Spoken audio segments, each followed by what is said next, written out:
Halo semua, Assalamualaikum warahmatullahi wabarakatuh. Nama saya Samsa Maulida. Saya akan menjelaskan tentang sistem ekonomi yang ada di dunia. Yang pertama itu sistem ekonomi kapitalis, yang kedua sistem ekonomi sosialis, yang ketiga sistem ekonomi Islam. Yang pertama saya akan menjelaskan, apa sih sistem ekonomi kapitalis itu? Sistem ekonomi kapitalis adalah sistem ekonomi yang menginginkannya diakui hak perseorangan. Jadi itu pemerintah hanya andil sedikit dalam perekonomian. Pemerintah itu dalam ekonomi kapitalis hanya ikut campur dalam bidang pertahanan, keamanan, keadilan, serta menyediakan barang-barang yang tidak disediakan oleh swasta. Yang kedua adalah sistem ekonomi sosialis.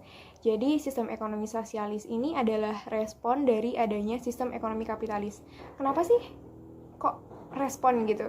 Jadi, kaum sosialis ini, dia tuh menganggap bahwa sistem ekonomi kapitalis itu tidak mensejahterakan rakyat. Jadi, terbentuklah konsep sistem ekonomi sosialis ini. Jika kapitalis menyerahkan semuanya kepada individu, berbeda dengan ekonomi sosialis ini. Jadi semua siklus kegiatan ekonomi itu diatur oleh pemerintah. Mulai perencanaan, pelaksanaan, serta pengawasan terhadap jalannya perekonomian. Jadi udah tahu ya bedanya antara sistem ekonomi kapitalis sama sosialis. Yang ketiga adalah sistem ekonomi Islam. Apa sih sistem ekonomi Islam itu? Jadi sistem ekonomi ini adalah sistem yang menganut keadilan dan kejujuran terutama dalam bidang perekonomian. Menurut pandangan Islam, manusia itu adalah khalifah atau wakil Tuhan dalam seluruh rencana Tuhan dan telah diberikan hak kepemilikan atas alat-alat produksi. Jadi, Islam juga mengakui adanya campur tangan negara dalam kegiatan ekonomi demi menjamin kesejahteraan warganya. Penghapusan bunga, konsep halal haram, pelembagaan, sedekah dan zakat, distribusi kekayaan yang merata, pelarangan penimbunan, dan kesejahteraan kaum miskin adalah ciri khas dari sistem ekonomi Islam. Assalamualaikum warahmatullahi wabarakatuh. Saya dari kelompok pertama akan menjelaskan tentang sejarah dan perkembangan perbankan, terutama perbankan syariah. Bank adalah lembaga yang melaksanakan 3 fungsi utama, yaitu menerima simpanan uang, meminjamkan uang, dan memberikan jasa pengiriman uang. Di dalam sejarah perekonomian umat Islam, perbankan sudah ada sejak zaman Rasulullah SAW. Karena pada saat itu Rasulullah SAW telah dikenal dengan julukan Alamin, dipercaya oleh masyarakat Mekah menerima simpanan harta, sehingga pada saat terakhir sebelum hijrah ke Madinah, ia diminta Ali bin Abi Thalib radhiyallahu an untuk mengembalikan semua titipan itu kepada para pemiliknya. Di zaman Rasulullah, fungsi-fungsi tersebut dilakukan dengan perorangan dan biasanya satu orang hanya melakukan satu fungsi. Baru kemudian di zaman Bani Abbasiyah, ketika fungsi perbankan dilakukan oleh satu individu. Peranan bankir pada zaman Abbasiyah mulai populer pada pemerintah Khalifah Muqtadir 908 sampai 932 Masehi. Pada saat itu, hampir setiap wazir atau menteri mempunyai bankir sendiri.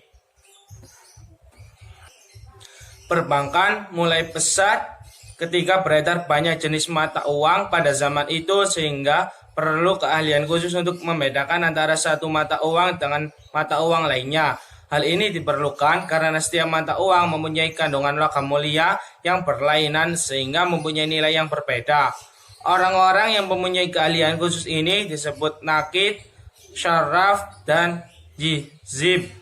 Kemajuan praktik perbankan pada zaman itu ditandai dengan beredarnya sak atau cek dengan luas sebagai media pembayaran.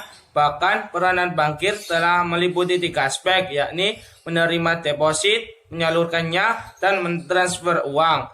Pada tahun 1963 berdiri Mid Gamar Local Saving Bank. Bank ini mendapat sambutan yang cukup hangat di Mesir. terutama dari kalangan petani dan masyarakat pedesaan.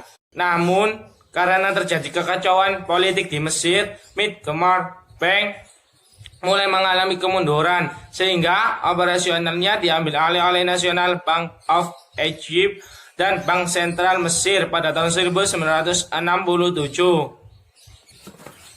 Dan sejarah perkembangan bank syariah di Indonesia berdiri pada 1992 dengan bernama Bank Muamalat Indonesia. Undang-undang yang mengatur adanya bank syariah di Indonesia ialah UU Nomor 7 Tahun 1992 tentang perbankan. Assalamualaikum warahmatullahi wabarakatuh. Saya akan menjelaskan tentang lembaga keuangan bank dan non-bank. Yang pertama yaitu lembaga keuangan bank adalah lembaga yang kegiatannya mengumpulkan dana dari masyarakat, kemudian menyalurkan dana kembali kepada masyarakat.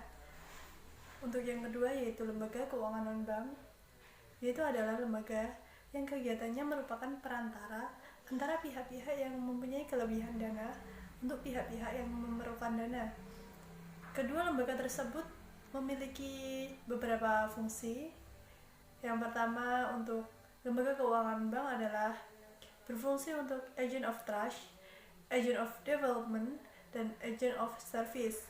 Kemudian untuk lembaga keuangan non-bank berfungsi untuk menyediakan modal, pengadaan kredit, dan pengajuan pinjaman. Beberapa contoh dari lembaga keuangan bank adalah bank sentral, bank umum, dan bank pengkreditan rakyat. Kemudian untuk contoh dari lembaga keuangan bukan bank, yaitu lembaga asuransi, lembaga dana pensiun, koperasi simpan pinjam, dan pasar modal.